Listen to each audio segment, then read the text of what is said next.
So I've been working really hard this year, month by month, and I've been accruing PTO, and it's come time to use it. But how much should I hold on to?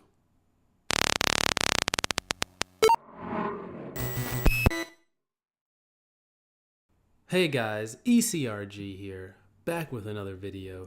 Today we're going to be talking about how much PTO should you hold on to if given the opportunity. And a lot of people, especially in America, we do not prioritize usually taking PTO. So a lot of companies are moving to unlimited PTO, and we've done videos about that and my views on unlimited PTO. Go back and look at those. Also, we've done videos on use it or lose it PTO policies that some companies have moved to also.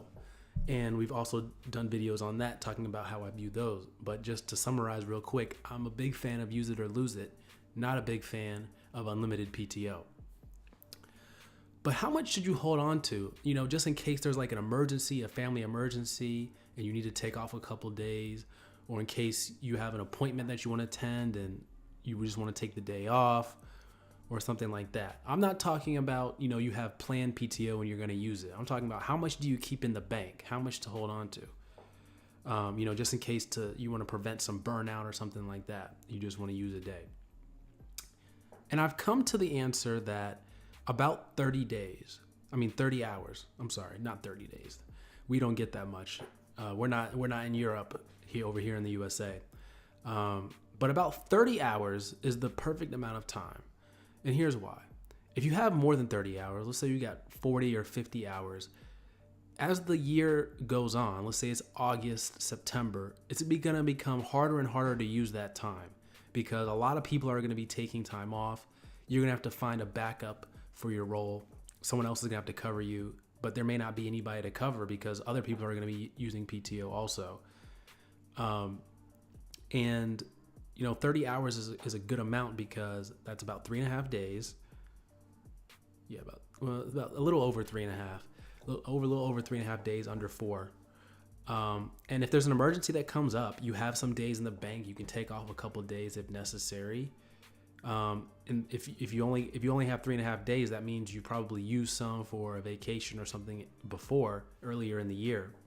But really, the idea is just to hold a little bit. You can even go less than 30 hours, maybe 20 hours. You don't want to go lower than that. Just in case you have a family, somebody gets sick, you got to take care of them. You want to have some in the bank ready to be used when necessary. But you also want a little amount where, let's say it comes December, then all you need to take is like 1 or 2 days to be able to use up the PTO. But it really becomes a problem because people don't like taking days off, especially in the USA. I don't know what it is about our culture, but we do not like taking days off unless we need to.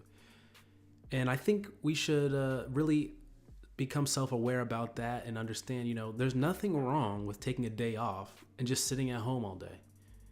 A lot of times we think we got to take time off and go do something. We've got to go, travel across the country. We've got to go on some extravagant vacation if we take some time off. But there's nothing wrong with just taking a day or 2 days off and just cleaning up around the house, being really lazy, slogging around, eating your favorite food.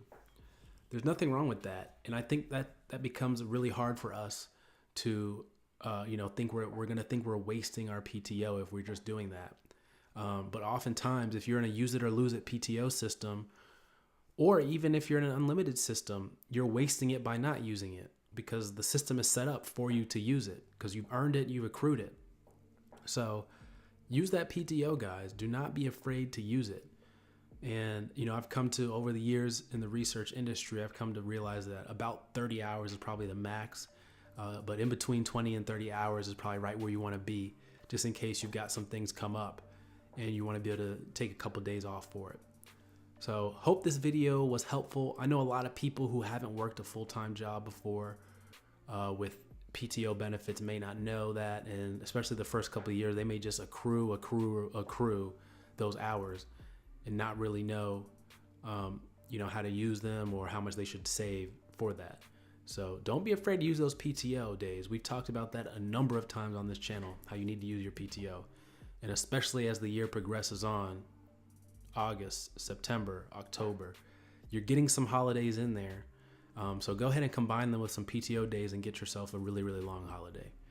So as always, guys, like this video, share this video, subscribe to the channel, leave a review on the podcast, and email us at eliteclinicalgroup@gmail.com. If you'd like your resume reviewed or any coaching or anything like that, email us there. Take care.